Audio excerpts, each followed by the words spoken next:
Hello everyone, welcome back. Previous class में हम लोगों ने फिनिश किया है आरबीआई के एक इम्पॉर्टेंट फंक्शन को, जिसमें हम देख रहे थे कि आरबीआई इकोनॉमी में क्रेडिट को कंट्रोल करती है और क्रेडिट कंट्रोल करने के लिए आरबीआई बहुत सारे इम्पॉर्टेंट टूल्स को अपनाती है। उन इम्पॉर्टेंट टूल्स को हम लोगों ने दो पार्ट्स में कैटेगराइज किया था। एक था आपका क्वांटिटेटिव इंस्ट्रूमेंट और you can say quantitative tools, और दूसरा था क्वालिटेटिव इंस्ट्रूमेंट्स, जिनको आप क्वालिटेटिव टूल्स भी कह सकते हो।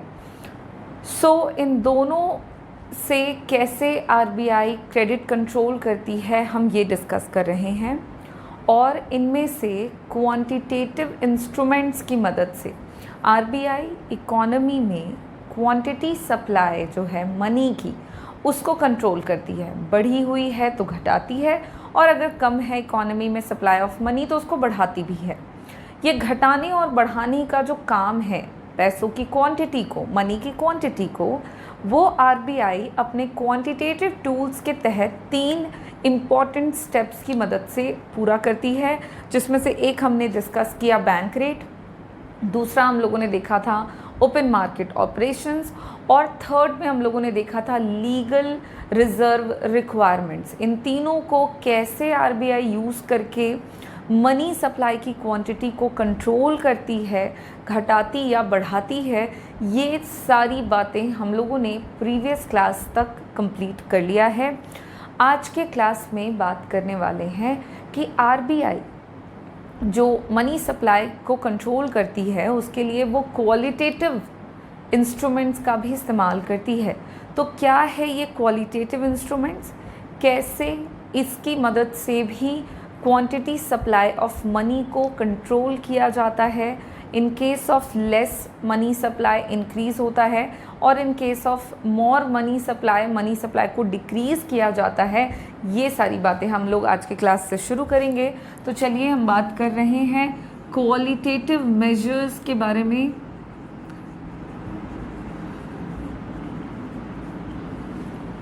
जो कि आरबीआई के एक मेजर फंक्शंस के अंदर आ जाता है, जिसकी मदद से वो मनी सप्लाई की क्वांटिटी को कंट्रोल कर पाती है। क्वालिटेटिव इंस्ट्रूमेंट्स की जहाँ पे भी हम बात करेंगे तो इसके अंदर हम लोगों को अलग अलग मेजर्स देखने हैं। क्वालिटेटिव मेजर्स की बात जहाँ पे करें तो इसका मतलब है कि मनी सप्लाई के डायरेक्शन को चेंज कर दिया जाता है by the RBI. Quantitative instruments में क्या देखा था कि मनी सप्लाई के वॉल्यूम को चेंज करती है, डायरेक्टली वॉल्यूम पे इम्पैक्ट करती है कि कैसे मनी सप्लाई को घटाया बढ़ाया जा सकता है। But in this instrument RBI focused on the direction of money supply, कि अगर बढ़ रहा है तो घटा दें, घटाने की तरफ डायरेक्शन चेंज करें ओवरऑल इकोनॉमी का, और अगर मनी सप्लाई ज़्यादा है कम है तो उसको बढ़ाने की तरफ फोकस कर दें। पूरी इकोनॉमी के डायरेक्शन को ऐसे डाइवर्ट किया जाए कि मनी सप्लाई जो है वो बढ़ सके। तो क्वालिटेटिव इंस्ट्रूमेंट्स की जहाँ पे बात करेंगे, इसके अंदर भी हम लोग 3 इम्पॉर्टेंट इंस्ट्रूमेंट्स डिस्कस करेंगे, जिसमें से सबसे पहला हम जानेंगे मार्जिन रिक्वायरमेंट्स। आपको पहले ही बता दिया है क्या क्या चीज़ें इसके अंदर आने वाली हैं। एक तो आएगा आपका क्वालिटेटिव मेजरमेंट्स के अंदर मार्जिन रिक्वायरमेंट्स, दूसरा आएगा हमारा मॉरल सुएशन, और तीसरा आएगा क्रेडिट रैशनिंग, या उसको ही कह सकते हैं सेलेक्टिव क्रेडिट कंट्रोल।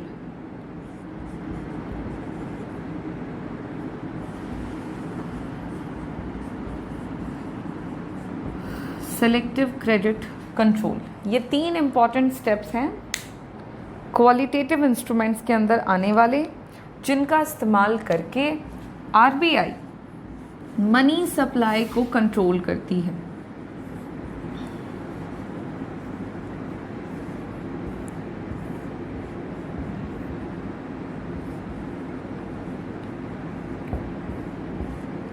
और आप जानते हैं कि मनी सप्लाई को कैसे कंट्रोल किया जाता है इन टूल्स और इंस्ट्रूमेंट्स की मदद से। तो 1 बाय 1 करके डिस्कस करेंगे। सबसे पहले हम मार्जिन रिक्वायरमेंट्स के बारे में जानते हैं, फिर जैसे जैसे एक एक पॉइंट कंप्लीट करते जाएंगे हम आगे की तरफ बढ़ते चलेंगे।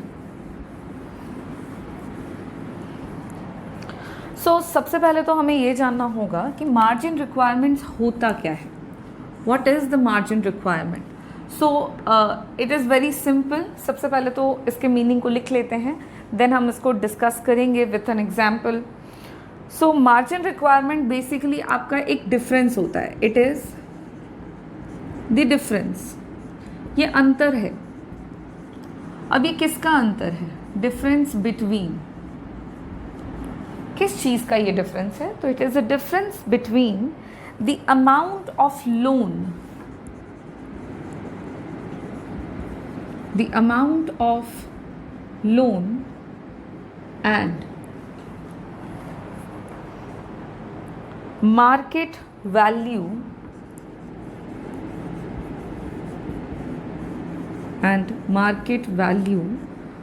of securities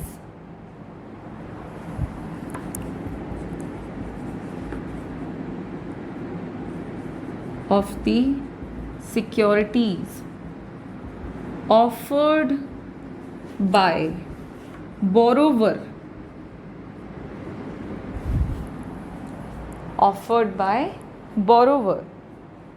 against the loan,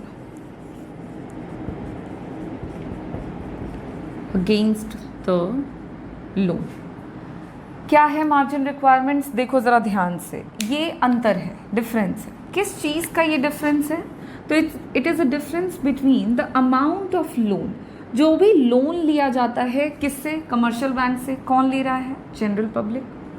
तो जो भी amount of loan commercial banks से लिया जाता है किसी भी बोरोवर के द्वारा, और जो भी उस लोन के बदले में, उस लोन अमाउंट के बदले में जो सिक्योरिटी ऑफर करी जाती है बाय द बोरोवर, उस सिक्योरिटी का जो मार्केट वैल्यू होता है, उस लोन अमाउंट के बदले में जो सिक्योरिटी बोरोवर ऑफर करता है उसका मार्केट वैल्यू और लोन का जो अमाउंट है वो, उन दोनों के बीच के डिफरेंस को हम मार्जिन रिक्वायरमेंट्स कहते हैं।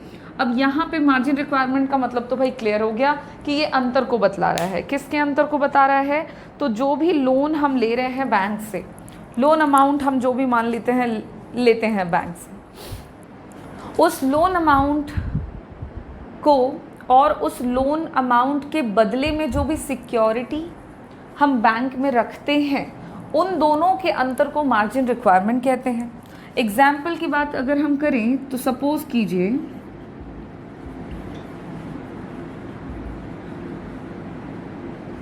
कि मैं गई बैंक, ठीक है, कहाँ, कौन सा बैंक, कमर्शियल बैंक।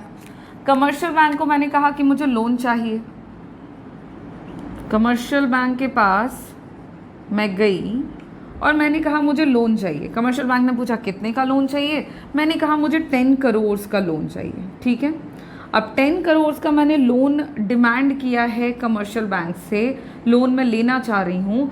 अब क्या है कि ये 10 करोड़ बहुत ही हैवी अमाउंट है, तो कमर्शियल बैंक बोलेगा कि इतना बड़ा लोन अमाउंट हम आपको ऐसे तो नहीं दे सकते हैं, तो एक काम करें, इसके बदले में आप कुछ सिक्योरिटी मेरे पास रख दें, कुछ भी जिसको हम समझते हैं गिरवी शब्द, हम समझते हैं कि हम कुछ दे रहे हैं और उसके बदले में हमें पैसा मिल रहा है उधार के रूप में। तो वहाँ पे 10 करोड़ का लोन जब कमर्शियल बैंक से मैं लेने गई तो उन्होंने बोला कि 10 करोड़ का लोन हम आपको ऐसे नहीं दे सकते हैं, इसके बदले में कोई सिक्योरिटी आपको मेरे पास रखना पड़ेगा। तो मैंने बोला मेरे पास तो कुछ है नहीं, बट हाँ मेरे पास एक घर है, मेरे पास एक घर है जिसकी कीमत जिसका मार्केट वैल्यू, मेरा जो घर है उसके अगर मार्केट वैल्यू की बात करें तो वो मार्केट वैल्यू मान लीजिए कि है 12 करोड़ की।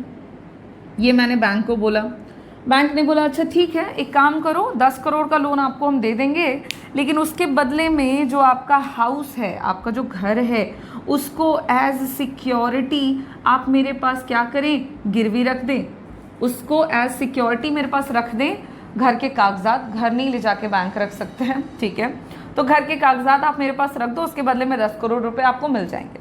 यहाँ पे आप गौर करना, 10 करोड़ रुपए का लोन चाहिए था, उसके बदले में मैंने 12 करोड़ रुपए के घर के कागजात को एज सिक्योरिटी कमर्शियल बैंक्स के पास रख दिया।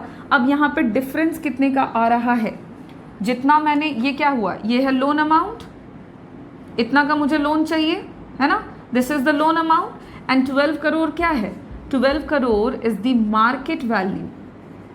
12 करोड़ क्या बता रहा है, मार्केट वैल्यू को बता रहा है। किसके मार्केट वैल्यू को बता रहा है, तो जो सिक्योरिटी मैंने बैंक को दी है अपने लोन अमाउंट के बदले में, उस सिक्योरिटी का मार्केट वैल्यू है 12 करोड़।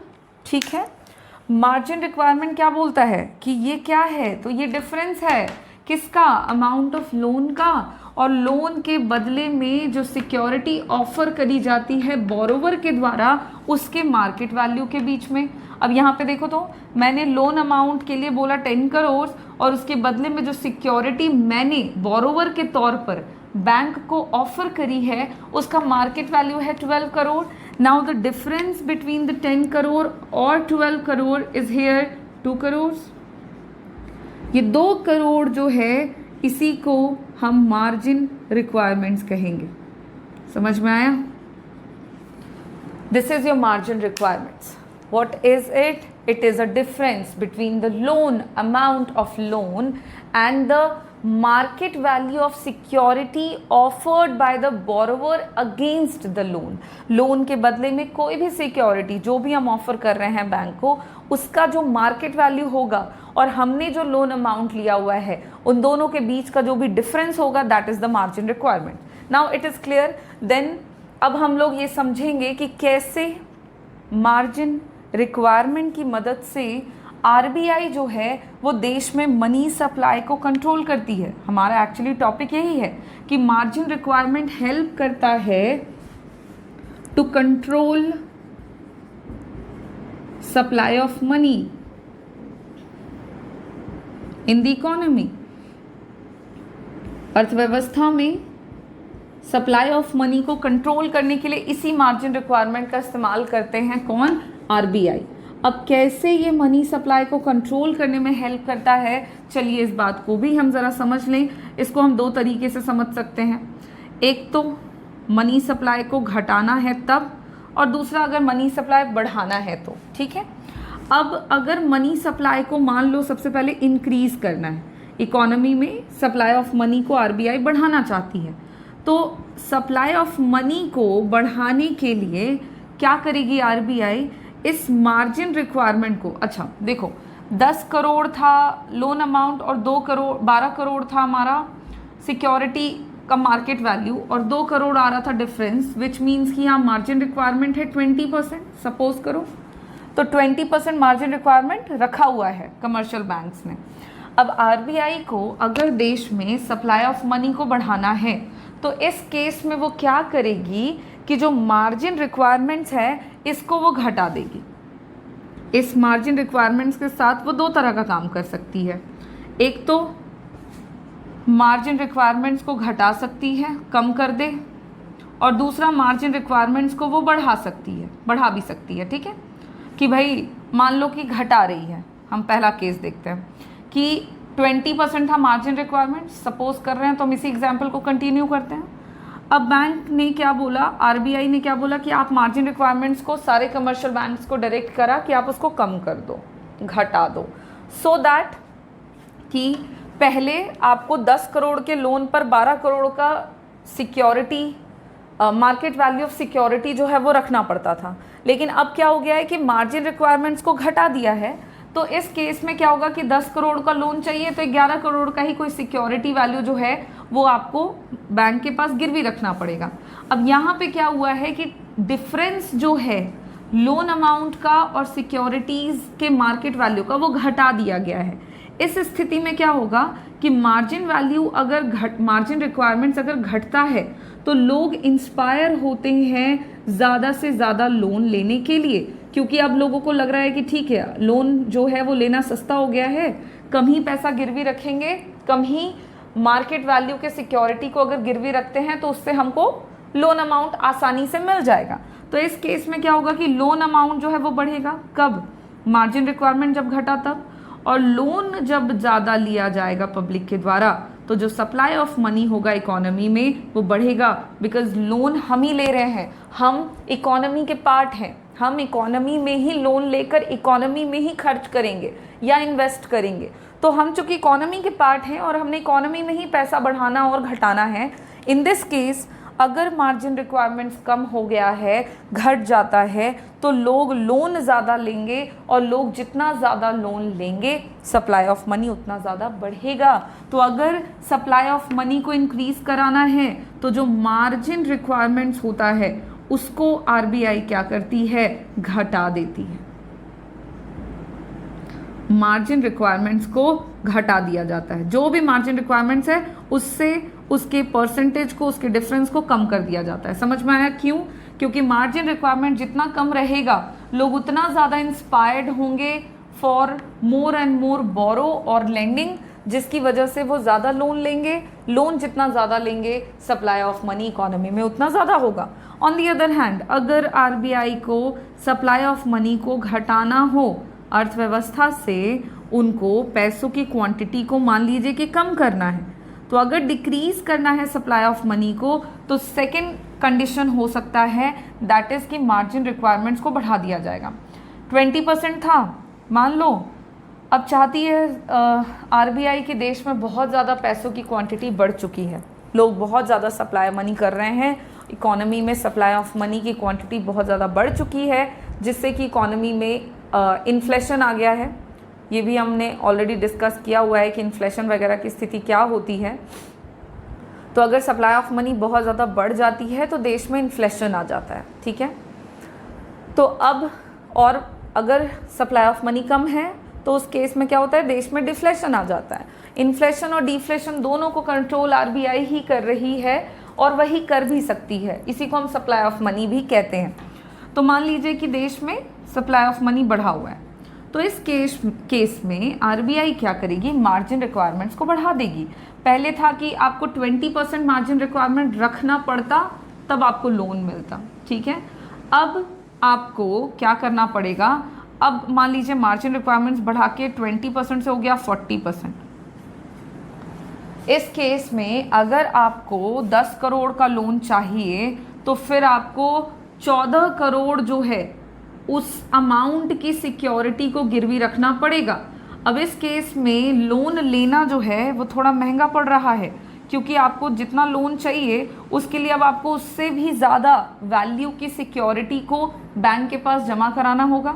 इस स्थिति में लोग जो हैं वो कम से कम लोन लेंगे, लोन लेने के लिए कम इंस्पायर होंगे, और लोग जितना कम लोन लेंगे इकोनॉमी में सप्लाई ऑफ मनी जो है उतना ही ज़्यादा घटेगा, क्योंकि वही बात है, हम सब इकोनॉमी के पार्ट हैं और इकोनॉमी में अगर हम कम लोन लेंगे तो कम पैसा इन्वेस्ट करेंगे, कम पैसा खर्च करेंगे, और हम जितना कम पैसा इकोनॉमी में खर्च करेंगे उतना ही कम मनी सप्लाई इकोनॉमी में होगा। और इससे क्या होगा कि जो इन्फ्लेशन की स्थिति देश में उत्पन्न हो गई होगी, जो मनी सप्लाई बढ़ी हुई होगी वो घट जाती है।